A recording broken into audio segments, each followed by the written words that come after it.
तर आता विधानसभेची निवडणूक आहे, त्याच्यामध्ये आज मतदान मी पुणे शहरातल्या शिवाजीनगर मतदारसंघामध्ये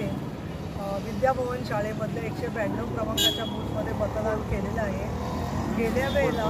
बऱ्याचशा ठिकाणी मतदान केंद्रांमध्ये लोकांची गैरव्यवस्था झाली होती, रांगेत उभं राहायला लागलं होतं, त्याचबरोबर मंडप नव्हते, सावलीची व्यवस्था नव्हती। परंतु सगळीकडची माहिती जी येते त्याच्यानुसार यावेळेला निवडणूक आयोगाने